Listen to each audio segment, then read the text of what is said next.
everybody. It's that time of year again, January, and your 1099s are due to your vendors at the end of the month. Today, we're going to talk about how to do this within Sage Intacct. As part of this presentation, we're going to first go through viewing and editing vendors' 1099 status within the system. And then we're going to talk about, if this is your first year in Intacct, how to do that and those extra steps to get those vendor opening balances in. And we're going to run some 1099 reports to review the information that's within the system. And then if there's information missing, we can look how to find and reclassify 1099 amounts. And after that, we'll be ready to generate and print the 1099s. At the very end, we're going to talk about some third-party options that are out there to make this process even easier. So let's start with viewing a vendor's 1099 status. To do this, we're going to create a custom view within the vendor list to be able to easily identify and see the 1099 vendors that are available and to edit to make the information accurate. As part of editing, we have the ability to edit type, the 1099 name and contact information, as well as be able to update information in the system that may be outdated because of an old or missing 1099 form type. And so from here, we're going to go into the system and do both those items. So I'm going to start at the home page here, and then I'm going to navigate to the vendor list, going through accounts payable and then to vendors. And so mine is already defaulted to that 1099 list we're going to build. So for you, this may be one of your other views. To create this new list, though, you're going to come to Manage Views up here, and you're going to select Create New. I'm going to go and select Edit so I can show you what's in this view. And this first page is it's view where you'll select the columns that you want to display on the view. I have the vendor ID, vendor name, and then the tax and 1099 information. I also, in mine, I'm using the display contact information, which is just information on that first page of the vendor card. This is how I'm tracking the address for my vendors. Yours may be different if you actually have specific contacts for 1099 information. You may want to use this contact information down here to bring in this address information for that screen. Once you have your column selected, you're going to press Next, and this will bring you to the column sequence. And from here, you'll identify how you want the columns to go in order on the actual list view. And you can do that by clicking and dragging.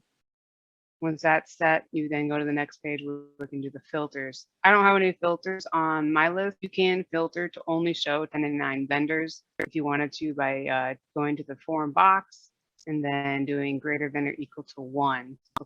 Since all your 1099 vendors should have a form box selected. I'm not going to have a filters, so we're going to take that off. Press Next, and then this will determine how your results sort. I was sorting mine by the form 1099 type. You could do it by any one of those. Choose how you want to sort it. You can click and drag the column you want to sort by, and then choose ascending or descending. And then from here, you're going to name and save your list. Mine's called 1099 vendors. And then you can choose whether or not to deploy, which means other users can see and possibly edit if they have permissions your report, or if you leave it unselected, only you can see and edit this view. So once you're done with all that, you're going to press Save.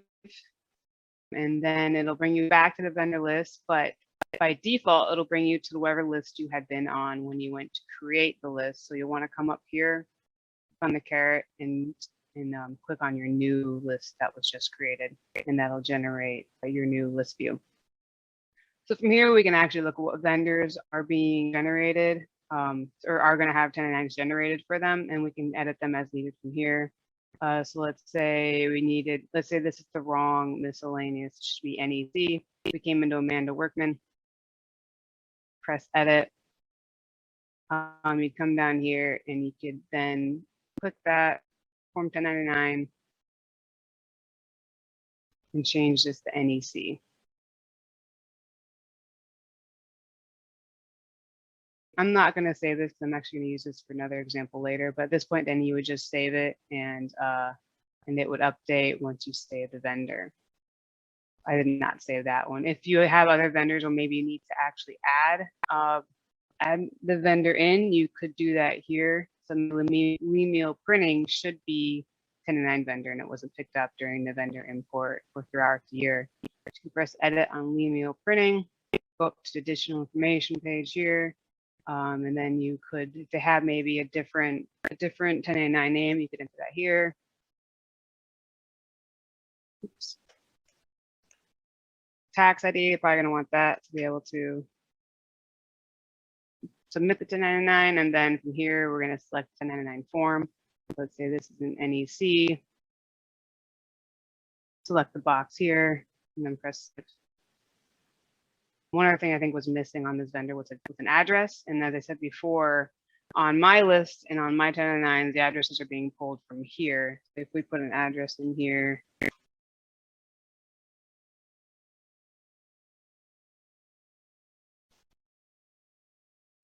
and that will show up both on that list view we'd created and the 1099.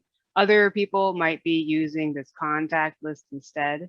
You have a specific contact for the 1099, and you would put this contact in here, and then you would say this is 1099, and you would select that as your 1099 vendor. I'm not going to do that here. All right, so once this is all saved, you press save here. And so if there are transactions already in here for this vendor, this new screen is going to pop up. And this screen, actually bring this in a little bit. This screen is going to ask you what you want to do with those old transactions. So when reading these options, though, keep in mind that 2022 is the current year. So if we select this top option, it'll only update the transactions in 2022 for that vendor and ignore 2021, which is the year we're trying to submit 1099s for. If we select the second option, this will update transactions for both 2022 and 2021 for this vendor.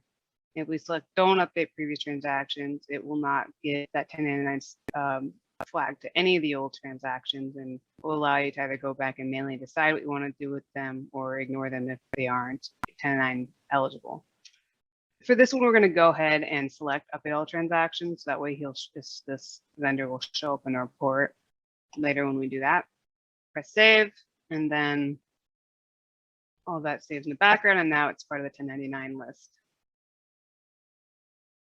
Okay, let's go back to our presentation. So next we're going to talk about, this is your first year doing 1099s in Sage Intacct and what extra steps that's going to entail. For most people, when they go live in Intacct, they're not going live on one-to-one, so they have some vendor open balances that need to be brought in Intacct so they can do their full 1099 process within a system instead of two different systems. And there's two ways to do this. If it's only a handful of vendors that maybe need to have opening balances entered, this can be done manually in a UI, which is shown on the left side of the screen there. And then if there's a large list of vendors that need to be added, then we could do a vendor open balance import on Excel spreadsheet, which there's an example on the right side of the screen there. And we're actually going to go ahead and do this within the system to show you how that works. If I bring back over our system we're at, and we're actually going to do it again from the vendor list page if we want to do it manually. So maybe with email printing, there was actually an open balance we wanted to put in 2021. We press edit, go back to where we were before, we'd go back to form 1099. And then in this initial value for year would change that to 2021. It's going to default to the current year.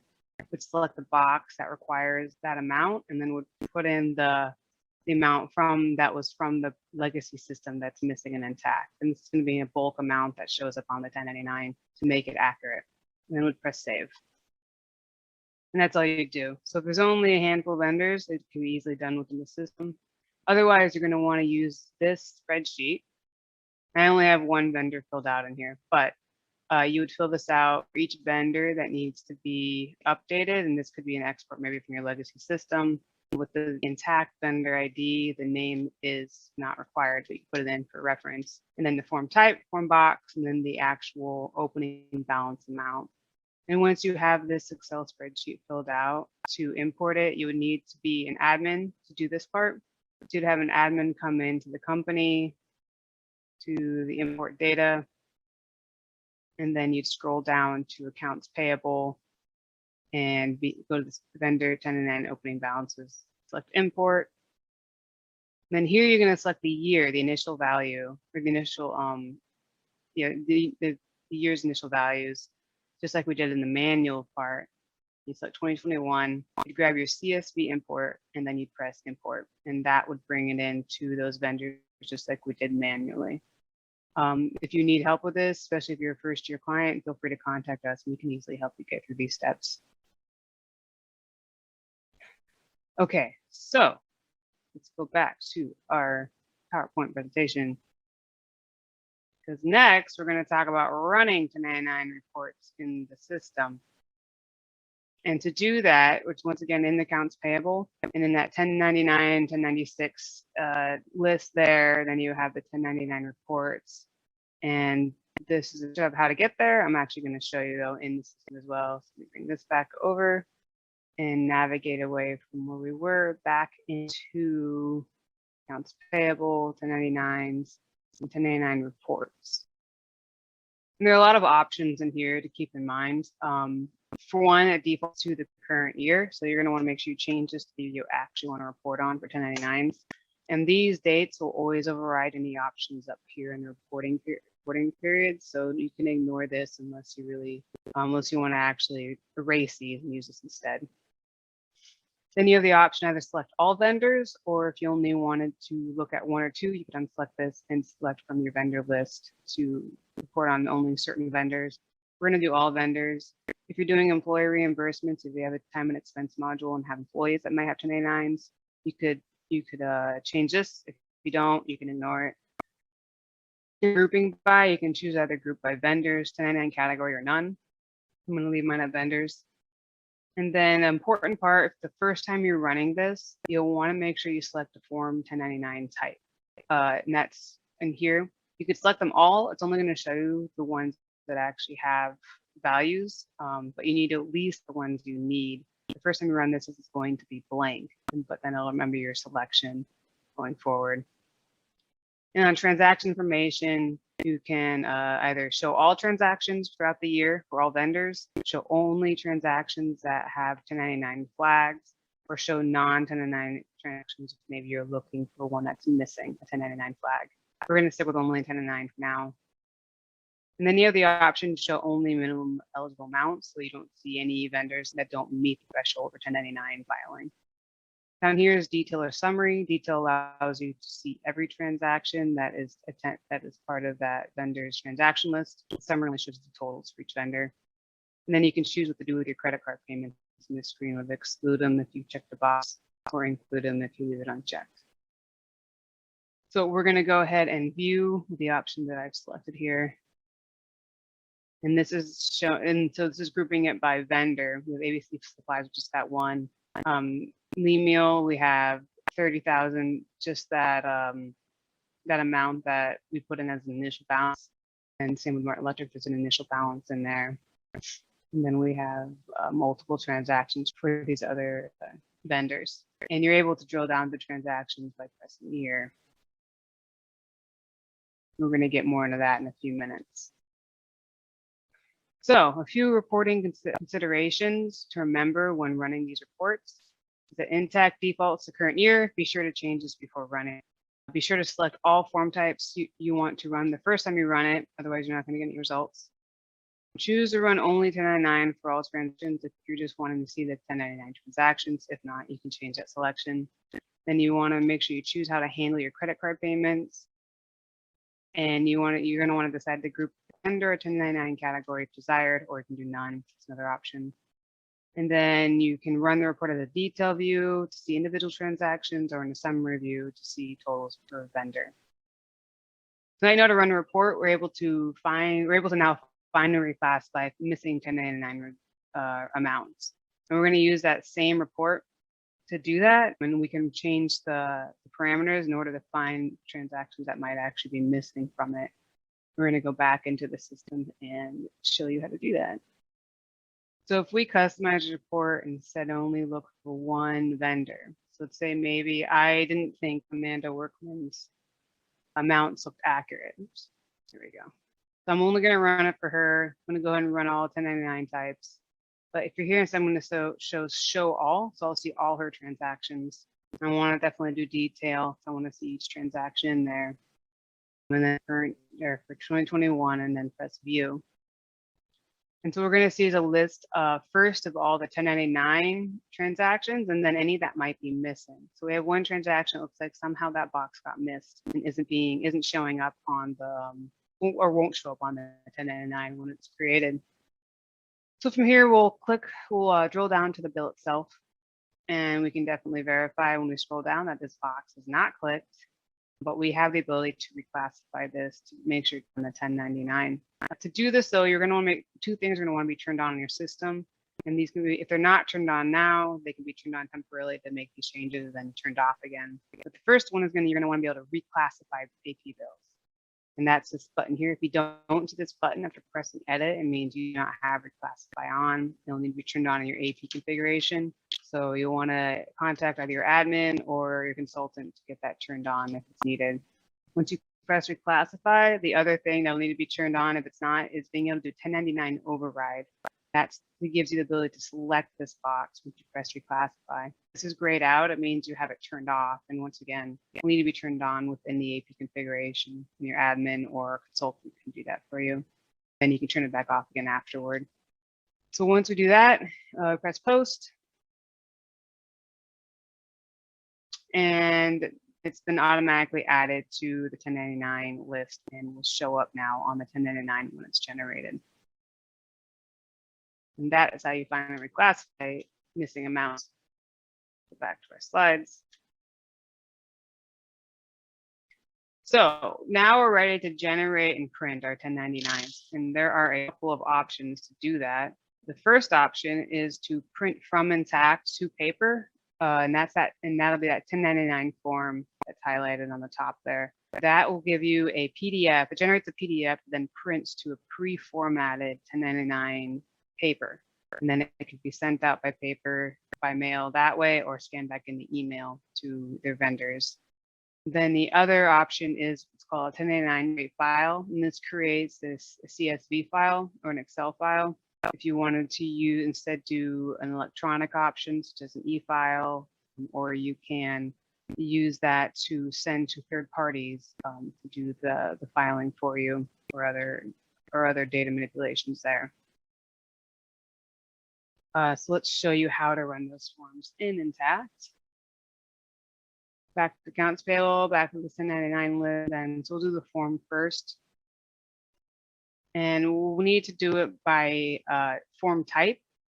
So we're going to first have 2021 as the year. We're going to select all vendors. And then let's do NEC. So if you have NEC and miscellaneous, then first you do it for NEC and then come back to do miscellaneous. We're going to go ahead and have it go by vendor name. Since the ID may not mean anything to the vendor, and we'll exclude the vendor IDs from the report. And from here, we'll press print. And it gives us a PDF with the basic 1099 information that should print just fine on that 1099 pre-formatted paper. If you buy from Intacct, there should be no problems with it matching up. If you don't, there might need to be adjustments made to the printing format. There are alignments, and you can do those down here. But these are set for any forms ordered from Intacct itself. Now the other option is the create file. So then we can go back to there. And then this bottom one, 1099 create file. And once again, exact same window. NEC, we'll do vendor name again. And then you can export. So if you're sending it to a third party, you're most likely going to want to do CSV. You download the file, make it download, and then it should show up as a CSV. So come over here, and that's how it comes out of the system. And then you can do whatever you need to do with it to get it filed. And that's how you generate the reports and forms in Intacct for 299s. So lastly, we're going to go over some third-party options that are available for 1099s. Third-party options can help with is easily create, verify, and file your 1099 forms from the information from Intacct. It can import 10 qualified vendors and payments from Sage Intacct. It can handle federal and state compliant e-filing. They are able to you can outsource printing and mailing of the 1099s to third parties. Most of them provide 24/7 support. You can collect W-9 forms from your vendors online, as well as enable vendors to update and e-sign their forms. and then also provide TIN matching service to compare the information provided to the IRS. And there are definitely a number of third parties out there. And if you're interested in this option, please let us know and we can get you set up with some demos and more information on what third parties might be the best fit for you and your team.